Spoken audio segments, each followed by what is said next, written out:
చేసుకునేది 3 days. అవునా? 3 daysలో first ఏం చేసుకుంటాం? భోగి పండగ. అవునా? భోగి అంటే ఏంటి? చిన్న చిన్న రేగి పండుగ తలస్నానం చేసి అన్నం కూర వండుకుంటాం. అవునా? సంక్రాంతి పండుగ రోజు ఏం చేస్తాం? పంటలన్నీ చేతికొస్తాయి. వరి పండుగ తెలుసా? వరి పంట అంటే తెలుసా? బియ్యం చేతికొస్తాయి తెలుసా? కొత్త బియ్యం అంటాం. ఒడ్లు తెలుసా? పొలాలు ఉన్న వాళ్ళకి తెలుస్తాయి, ఒడ్లు వస్తాయి కొత్తగా. అన్ని పంటలు ఇప్పుడు చేతికి వస్తాయి మనకి. రైతులందరూ ఇంటికి వచ్చి ఇళ్ళు పంటలతోటి కళకళలాడుతూ ఉంటాయి.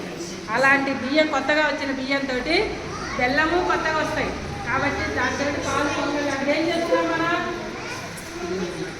అక్కడ ఏం చేస్తున్నాం? అదేం చేస్తున్నాం? అక్కడ ఏం వండుతున్నారు? ఏంటది? పాలతోటి పొంగల్ చేస్తున్నాం. పొంగల్ అంటే ఏంటి? పాశం.